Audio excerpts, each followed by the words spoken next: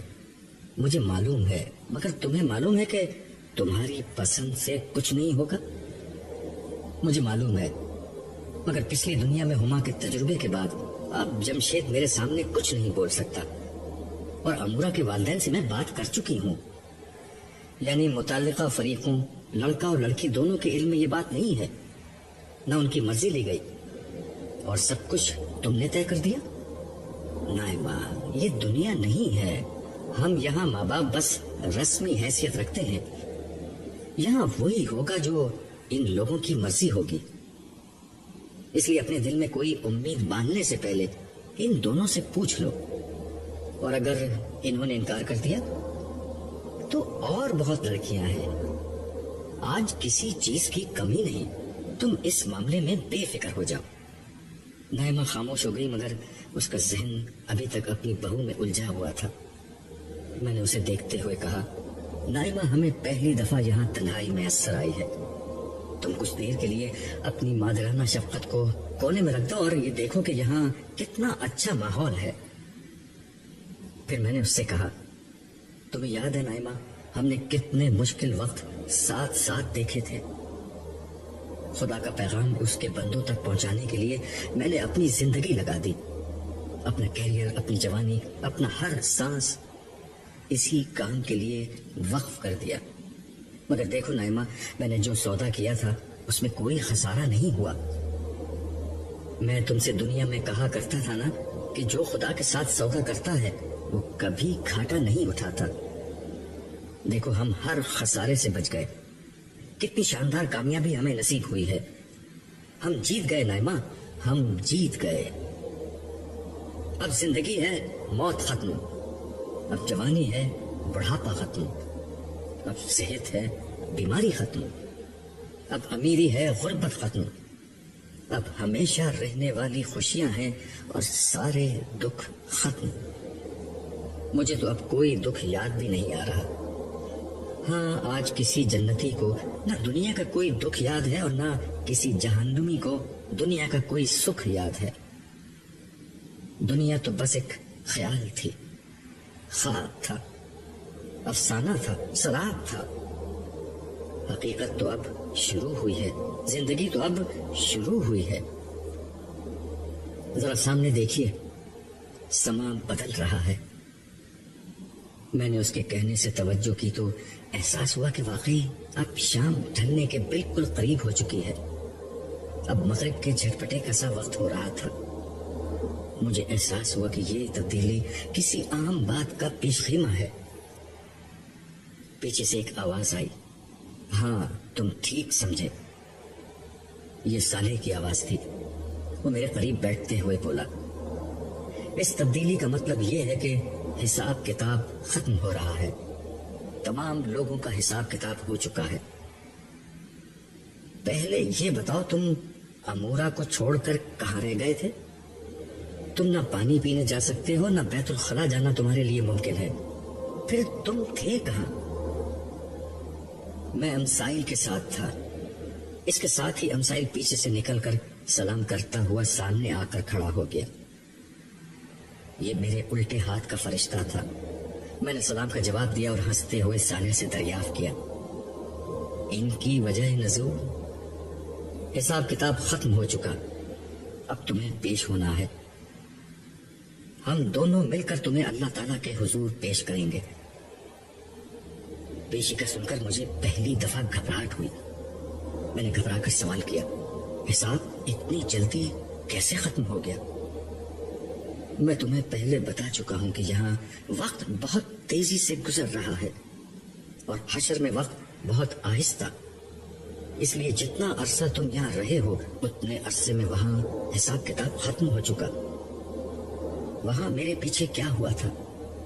تمام امتوں کا جب عمومی حساب کتاب ہو گیا تو میدان حشر میں صرف وہ لوگ رہ گئے جو ایمان والے تھے, مگر ان کے گناہوں کی کثرت کی بنا پر انہیں روک لیا گیا تھا. آخرکار حضور کی درخواست پر ان کا بھی حساب ہو گیا. اب آخر میں سارے انبیاء اور شہداء پیش ہوں گے۔ کیا شہید وہ لوگ ہیں جو اللہ کی راہ میں قتل ہوئے؟ نائمہ نے صالح سے سوال کیا۔ نہیں، یہ وہ شہداء نہیں، وہ بھی بڑے اعلیٰ اجر کے حقدار ہوئے ہیں، مگر یہ شہداء حق کی گواہی دینے والے لوگ ہیں، یعنی انہوں نے انسانیت پر اللہ کے دین کی گواہی کے لیے اپنی زندگی وقف کر دی تھی۔ یہی وہ لوگ ہیں جنہوں نے انبیاء کے بعد ان کی دعوت کو آگے پہنچایا۔ کیا ان کا بھی حساب ہوگا؟ میں نے سوال کیا، کیونکہ مجھ پر حساب کے تصور سے گھبراہٹ طاری تھی۔ نہیں، بس بارگاہ ربوبیت میں ان کی پیشی ہوگی اور ان کی نجات کا اعلان ہوگا، لیکن اللہ تعالیٰ رب العالمین اور مالک کل ہیں، وہ جب چاہیں جس کا چاہیں حساب کر سکتے ہیں، کوئی بھی ان کو روک نہیں سکتا۔ میں خدا کے اختیار کا بیان کر رہا ہوں، یہ نہیں کہہ رہا کہ اللہ تعالیٰ یہ کریں گے۔ دراصل اب جنت و جہنم میں داخلے کا وقت آ رہا ہے، چنانچہ اب اہل جنت اور اہل جہنم سب کو میدان حشر میں جمع کر دیا جائے گا۔ ان سب کے سامنے انبیاء اور شہداء کی کامیابی کا اعلان ہوگا، پھر گروہ در گروہ وہ نیک و بد لوگوں کو جنت و جہنم میں بھیجا جائے گا، جس کے بعد ختم نہ ہونے والی زندگی شروع ہو جائے گی۔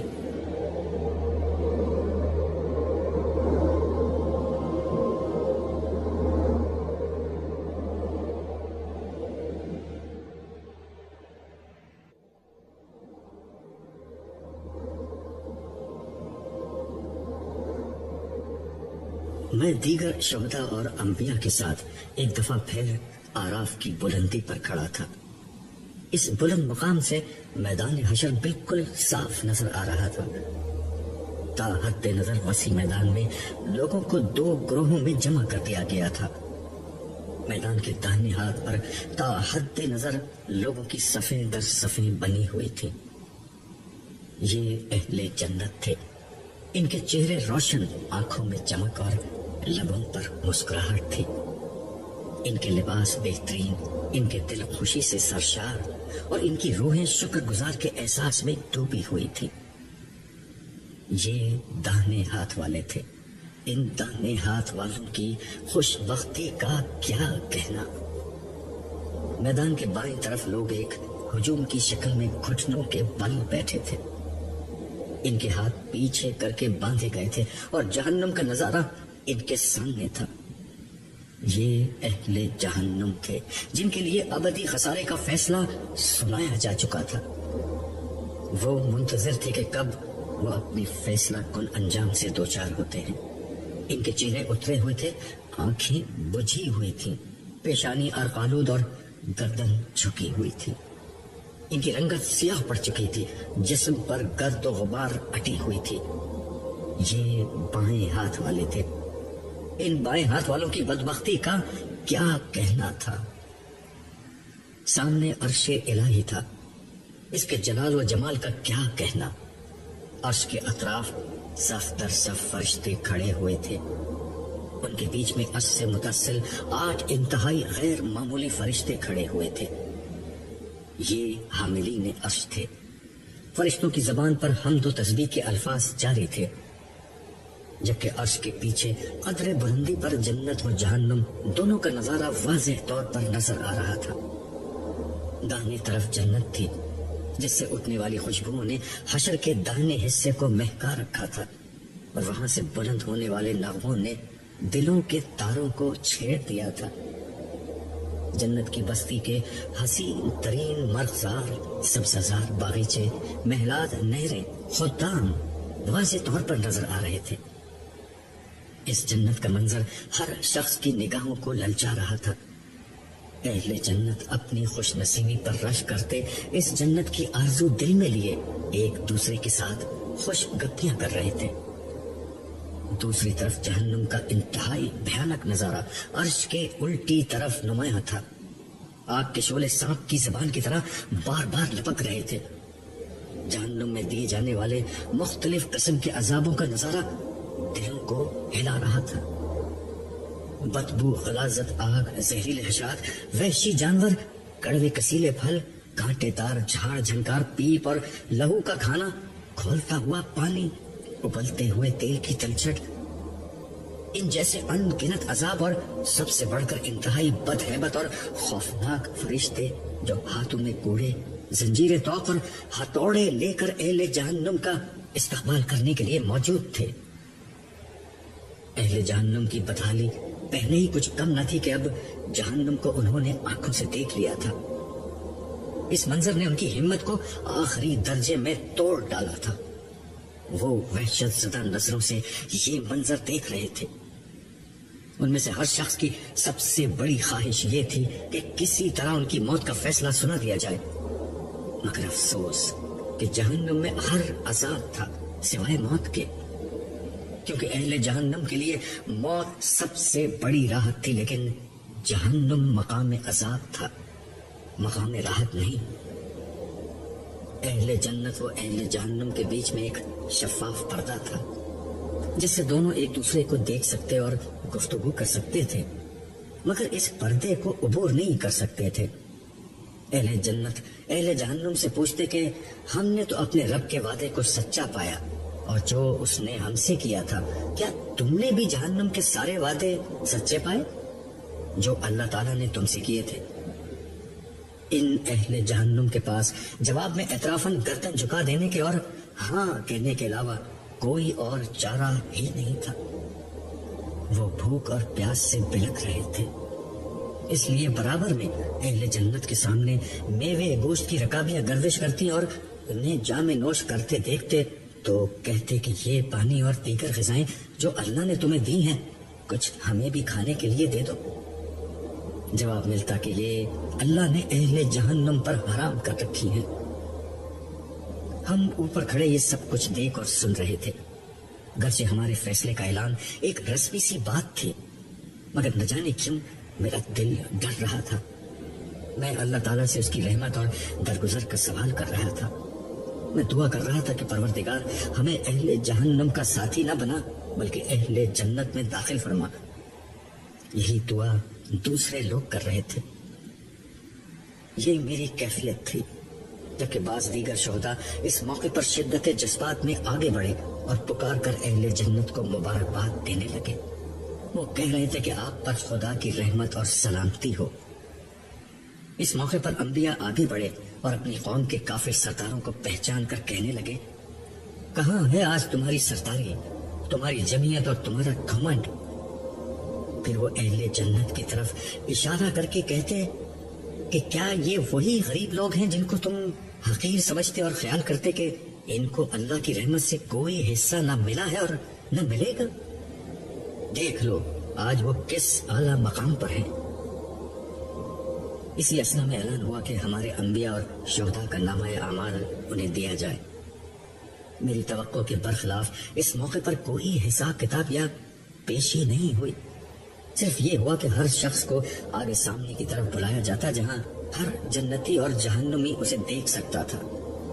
وہ شخص اپنے ساتھ موجود فرشتوں کے ہمراہ چلتا ہوا آگے آتا۔ فرشتے انتہائی اکرام کے ساتھ اسے عرش کے سامنے لے جاتے، جہاں زندگی میں اس کے کارناموں اور آخرت میں اس کی کامیابی کا اعلان کیا جاتا۔ جس وقت کوئی پیش ہوتا، اس کے سامنے کے سارے حالات، اس کے مخاطبین کی تفصیلات، لوگوں کا رد عمل اور اس کی جد و جہد، ہر چیز کو تفصیل سے بیان کیا جاتا۔ سامعین یہ سب سنتے اور اسے داد دیتے۔ آخر میں جب اس کی کامیابی اور سرفرازی کا اعلان ہوتا تو مرحبا اور ماشاءاللہ کے نعروں سے فضا گونج اٹھتی۔ بعض اہل جنت تالیاں بجاتے، بعض اٹھ کر رقص کرنے لگتے اور بعض سیٹیاں اور چیخیں مار کر اپنی خوشی کا اظہار کرتے۔ جب میرا نام پکارا گیا تو ساتھ کھڑے ہوئے سارے لوگوں نے مبارکباد دی۔ میں صالح اور امسائل کے ہمراہ کنارے پر پہنچا جہاں سے میدان میں کھڑے سارے لوگ مجھے دیکھ سکتے تھے۔ امسائل نے میرا نامہ اعمال اٹھا رکھا تھا، جبکہ صالح میرے آگے آگے چل رہا تھا۔ وہاں پہنچ کر میں سر جھکا کر کھڑا ہو گیا۔ آواز آئی، عبداللہ سر جھکانے کا وقت گزر گیا، اب سر اٹھاؤ، لوگ تمہیں دیکھنا چاہتے ہیں۔ میں نے سر اٹھایا اس طرح کہ میری آنکھوں میں شکر گزاری کے آنسو اور میرے ہونٹوں پر کامیابی کی مسکراہٹ تھی۔ صالح اور امسائل نے بارگاہی سے اذن پا کر میری داستان حیات کی تفصیلات بیان کرنا شروع کی۔ میں نے میدان کی طرف نظر دوڑائی تو دیکھا کہ میرے خاندان والے، دوست احباب، میرے ساتھ دینے والے بندگان خدا، میری دعوت پر لبیک کہنے والے اہل ایمان، توحید و آخرت کی منادی کو سن کر توبہ کرنے والے مسلمان مرد و عورت، سب مجھے دیکھ کر ہاتھ ہلا رہے تھے۔ میں بھی جواب میں ہاتھ ہلانے لگا، مگر میری نظر نائمہ کو تلاش کر رہی تھی۔ وہ اپنے بچوں کے درمیان کھڑی ہوئی تھی، اس کی آنکھوں میں آنسو تھے مگر وہ بھی مسکرا رہی تھی۔ اسے جب محسوس ہوا کہ میں اسے دیکھ رہا ہوں تو اس نے شرما کر نظر جھکا دی۔ لیلا اس کے برابر میں کھڑی تھی، وہ سب سے زیادہ جوش میں تھی اور اپنی کرسی پر چڑھی تالیاں بجا رہی تھی، جبکہ عارفہ اور عالیہ، انور اور جمشید بھی اپنی نشستوں پر کھڑے پرجوش انداز میں ہاتھ ہلا رہے تھے۔ میں نے جائزہ لینے کے لیے نظریں میدان کے بائیں طرف پھیری۔ یہاں ایک دوسرا ہی منظر تھا، شرمندگی، رسوائی، پچھتاوے، اندیشے، ذلت، محرومی، مایوسی، پریشانی، اذیت، مصیبت، ملامت، ندامت اور حسرت کی ایک نہ ختم ہونے والی سیاہ رات تھی جو اہل جہنم کے حال پر چھائی ہوئی تھی۔ اگر آسمان میں گویائی کی طاقت ہوتی تو وہ آخرت میں ناکام ہو جانے والوں کی بدبختی پر مرثیہ کہتا، اگر زمین میں بیان کی قوت ہوتی تو وہ اہل جہنم کے حال پر نوحہ پڑتی، اگر الفاظ کی زبان ہوتی تو وہ پکار اٹھتے کہ وہ الٹے ہاتھ والوں کی بدبختی کے اظہار سے خود کو عاجز پاتے ہیں۔ میرا دل چاہا کہ میں کسی طرح وقت کا پہیہ الٹا گھما کر پرانی دنیا میں لوٹ جاؤں اور یہ منظر دنیا والوں کو دکھا سکوں۔ میں چیخ چیخ کر انہیں بتاؤں کہ محنت کرنے والوں، ایک دوسرے سے مقابلہ کرنے والوں، مال و اسباب کی ریس لگانے والوں، مقابلہ کرنا ہے تو اس دن کی سرفرازی کے لیے کرو، ریس لگانی ہے تو جنت کے حصول کے لیے لگاؤ، منصوبے بنانے ہیں تو جہنم سے بچنے کے منصوبے بناؤ۔ پلاٹ، دکان، مکان، بنگلے، سٹیٹس، کیریئر، گاڑی، زیور اور لباس سے فاخرہ میں ایک دوسرے کو پیچھے چھوڑنے والوں، دنیا کے ملنے پر ہنسنے اور اس کی محرومی پر رونے والوں، ہنسنا ہے تو جنت کی امید پر ہنسو اور رونا ہے تو جہنم کے اندیشے پر رویا کرو، مرنا ہے تو اس دن کے لیے مرو جب زندگی شروع ہوگی کبھی نہ ختم ہونے کے لیے۔ میری آنکھوں سے بہنے والے آنسوؤں کی لڑی اور تیز ہو گئی۔ اس دفعہ یہ آنسو خوشی کے نہیں تھے، اس احساس کے ساتھ کہ شاید میں تھوڑی سی محنت اور کرتا تو مزید لوگوں تک میری بات پہنچ جاتی اور کتنے ہی لوگ جہنم میں جانے سے بچ جاتے۔ میرے دل میں تڑپ کر احساس پیدا ہوا، کاش ایک موقع اور مل جائے، کاش کسی طرح گزرا ہوا وقت پھر لوٹ آئے تاکہ میں ایک ایک شخص کو جھنجھوڑ کر اس دن کے بارے میں خبردار کر سکوں۔ میرے دل کی گہرائیوں سے تڑپ کر ایک آہ نکلی۔ میں نے بڑی بے بسی سے نظر اٹھا کر عرش کی طرف دیکھا۔ وہاں ہمیشہ کی طرح رخ انور پر جلال کا پردہ تھا، اس نے بے پرواہ کی ادائے بے نیازی تھی اور جمال و کمال کی رضا شان و ذوالجلال کے شانۂ اقدس پر پڑی تھی۔ مجھ بندہ عاجز کی نظر ذات قدیم الاحسان کی قبائح صفات میں پوشیدہ ان قدموں پر آ کر ٹھہر گئی جہاں سے میں کبھی نامراد نہیں لوٹا تھا۔ اس حقیر فقیر بندے پر تفسیر کی ساری پہنچ انہی قدموں تک تھی۔ کل جہاں سے بے نیاز شہنشاہ ذوالجلال کے لیے اس بات کی کوئی اہمیت تھی تب بھی، اور اس کی کوئی اہمیت نہیں تھی تب بھی۔ یہی میرا کل اثاثہ تھا، یہی میری کل پہنچ تھی۔ دل کو کچھ قرار ہوا تو میری نظر دوبارہ اہل جہنم کی طرف پھر گئی۔ ان میں سے بہت سے لوگ ایسے تھے جنہیں میں جانتا تھا، ان کی تعداد بہت زیادہ تھی۔ یہ آپس میں گھس پل کر تنگی میں دو زانوں غلامانہ بیٹھے ہوئے تھے۔ یہ لوگ نظر نہیں ملا رہے تھے بلکہ بہت سو نے تو پیٹھ پھیر لی تھی۔ اس لیے میں اپنے جاننے والے زیادہ لوگوں کو وہاں نہیں دیکھ سکا، لیکن ان کو دیکھ کر اس نعمت کا احساس ہوا کہ کس طرح اللہ تعالیٰ نے مجھے اپنے فضل و کرم سے اس برے انجام سے بچا لیا۔ مجھے محسوس ہوا کہ جنت کی ان گنت نعمتوں میں سے دو سب سے بڑی نعمتیں شاید یہ ہیں کہ انسان کو جہنم سے بچا لیا جائے گا، اور دوسرا اسے بڑی عزت کے ساتھ جنت میں لے جایا جائے گا۔ زیادہ دیر نہ گزری تھی کہ ایک ایک کر کے آراف پر کھڑے سارے لوگ نمٹ گئے۔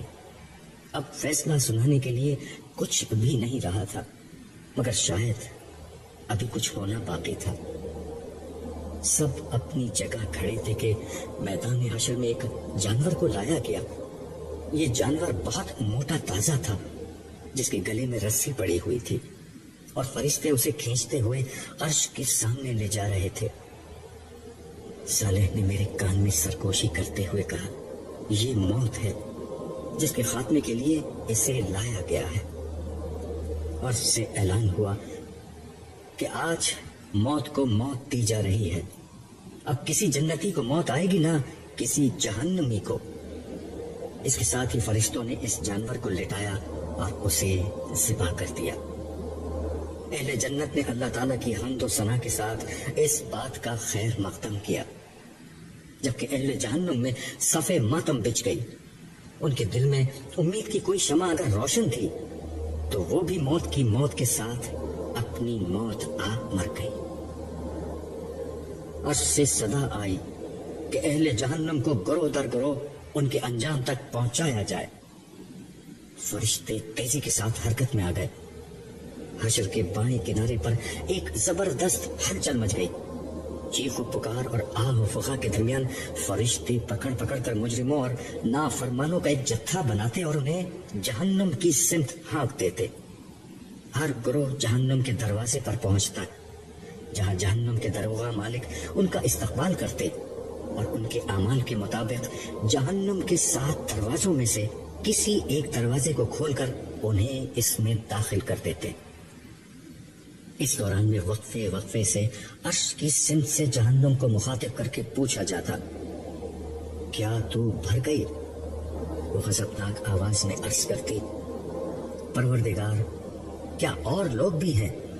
انہیں بھی بھیج دیجیے۔ یہ سن کر حشر میں ایک آہ و بکا بلند ہو جاتی۔ رہ جانے والے مجرموں پر فرشتے دوبارہ جھپٹ پڑتے اور انہیں ان کی آخری منزل تک پہنچا دیتے۔ یوں تھوڑی ہی دیر میں سارے مجرم اپنے انجام تک جا پہنچے۔ اس کے بعد عرش سے صدا بلند ہوئی، اہل جنت کو ان کی منزل تک پہنچا دیا جائے۔ جب یہ حکم صادر ہوا تو میں نے دیکھا کہ کچھ لوگ ابھی تک الٹی سمت میں موجود تھے۔ میں نے صالح سے پوچھا، یہ کون لوگ ہیں؟ ان کو جہنم میں کیوں نہیں پھینکا جا رہا؟ اس نے جواب دیا، یہ منافقین ہیں، یہ جہنم کے سب سے نچلے درجے میں ہوں گے۔ یہ دنیا میں اللہ کو دھوکہ دیتے تھے، آج ان کو نہ صرف بدترین عذاب ملے گا بلکہ ان کی دھوکہ دہی کی پاداش میں ان کا انجام ایک دھوکے سے شروع ہوگا۔ دھوکہ کیا مطلب؟ اس نے کہا، یہ لوگ بظاہر یہ سمجھتے ہیں کہ ان کو جہنم میں نہیں پھینکا گیا اور اہل جنت کے جنت میں داخلے کا حکم ہو گیا ہے، تو شاید انہیں بھی ظاہری ایمان کی بنا پر چھوڑا جا رہا ہے، مگر یہ ان کی غلط فہمی ہے جو جلد ہی دور ہو جائے گی۔ اسی لمحے میرے کانوں میں الحمدللہ رب العالمین کے نغمے کی انتہائی دلکش صدا آنا شروع ہو گئی۔ یہ حاملین عرش اور دوسرے فرشتے تھے جنہوں نے اپنی خوبصورت آواز میں نغمہ شکر گانا شروع کیا تھا۔ صالح نے مجھے بتایا، یہ حشر کے دن کے خاتمے کا اعلان ہے۔ اس کے ساتھ ہی میدان حشر میں تاریکی پھیلنا شروع ہو گئی، سوائے عرش کے، اور کہیں روشنی باقی نہیں رہی۔ میں کچھ بھی دیکھنے کے قابل نہیں رہ گیا تھا۔ میں نے گھبرا کر صالح سے پوچھا، یہ کیا ہو رہا ہے؟ اندھیرا، اس نے مختصر جواب دیا۔ بھائی، یہ تو مجھے بھی معلوم ہے، مگر ایسا کیوں ہو رہا ہے؟ یہ اس لیے ہو رہا ہے کہ اس اندھیرے کو عبور کر کے جنت تک صرف وہی لوگ پہنچیں گے جن کے پاس اپنے ایمان اور اعمال کی روشنی ہوگی۔ یہ کہہ کر اس نے میرے ہاتھ میں میرا نامہ اعمال تھما دیا۔ اس میں ایک عجیب سی روشنی تھی جس کی بنا پر میری آنکھیں دوبارہ روشن ہو گئیں اور میں اندھیرے میں واضح طور پر دیکھنے کے قابل ہو گیا۔ ہر شخص کو اس کا نامہ اعمال دے دیا گیا ہے اور یہی نامہ اعمال اب میدان حشر کی سیاہ رات میں روشنی بن چکا ہے۔ اب سوائے منافقین کے ہر شخص کے پاس روشنی ہے۔ صالح نے میری معلومات میں اضافہ کرتے ہوئے بتایا۔ اب کیا ہوگا؟ میں نے دریافت کیا۔ اب یہاں سے ہم لوگ نیچے جائیں گے۔ تمام امتیں اپنے انبیاء کی قیادت میں جنت کی طرف روانہ ہوں گی۔ جنت کا راستہ کس طرف ہے؟ میں نے سوال کیا۔ عرش کے بالکل قریب ہے۔ عرش کے پیچھے داہنے ہاتھ کی سمت جہاں آسمان پر جنت کا نظارہ نظر آ رہا تھا، وہیں سے جنت کا راستہ ہے، مگر یہ راستہ جہنم کی کھائی کے اوپر سے گزرتا ہے جہاں ہر سمت اندھیرا ہے۔ جس کے پاس جتنی زیادہ روشنی ہے وہ اتنی ہی آسانی اور تیزی سے جہنم کے اوپر سے گزر جائے گا۔ اس کا مطلب ہے کہ ایک امتحان ابھی مزید باقی ہے۔ نہیں، یہ امتحان نہیں، دنیا کی زندگی کی تمثیل ہے۔ جو جتنا زیادہ خدا کا وفادار اور اطاعت گزار رہا اور زندگی کے پل صراط پر استقامت اور یکسوئی کے ساتھ خدا کی سمت بڑھتا رہا، وہ اتنی ہی آسانی اور تیزی سے جنت کی سمت بڑھے گا۔ لیکن ہلکے یا تیز سارے داہنے ہاتھ والے یہاں سے گزر جائیں گے، سوائے منافقین کے جو ایمان و عمل کی روشنی کے بغیر اس کھائی کو پار کرنے کی کوشش کریں گے اور جہنم کے سب سے نچلے گڑھے میں جا گریں گے جہاں انہیں بدترین عذاب دیا جائے گا۔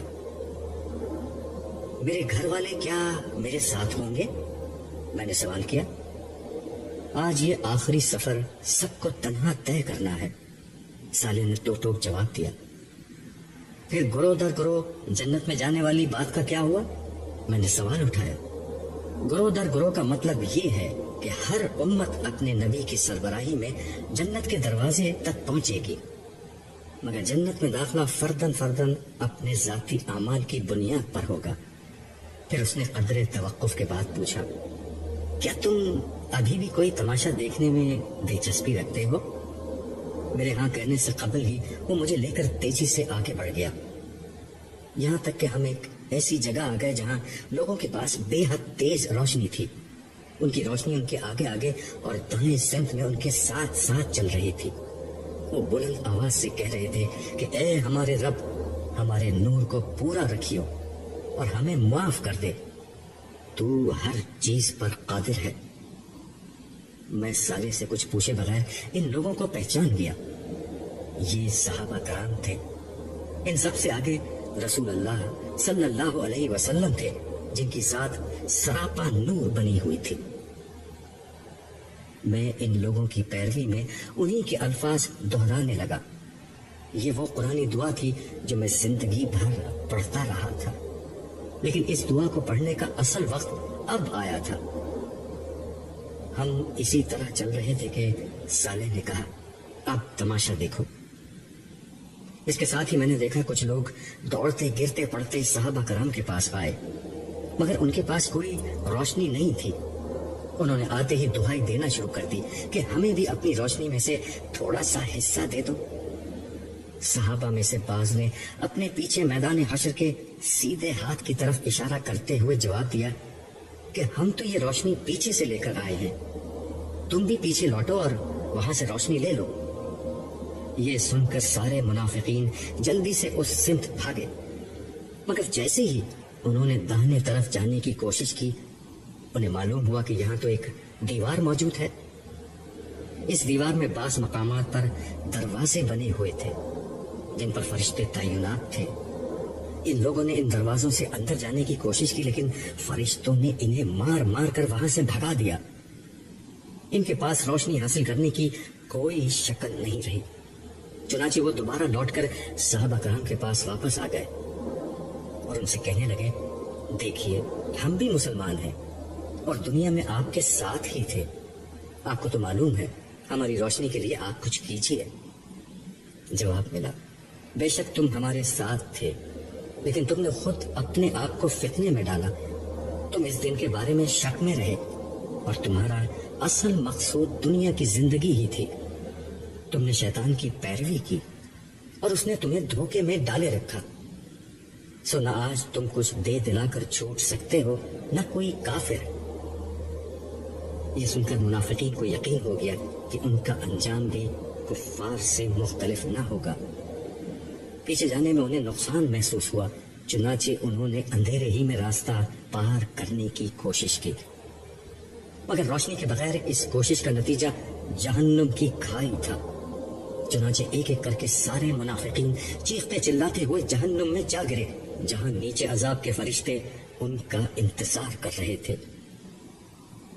ہم یہ سارا منظر دیکھتے ہوئے اور بلند آواز سے یہ دعا پڑھتے ہوئے عرش کی سمت بڑھتے رہے, اے ہمارے رب, ہمارے نور کو بجھنے نہ دے, اور منافقین کے انجام سے ہمیں بچاتے ہوئے ہماری بخشش فرما. بے شک تو ہر چیز پر قادر ہے.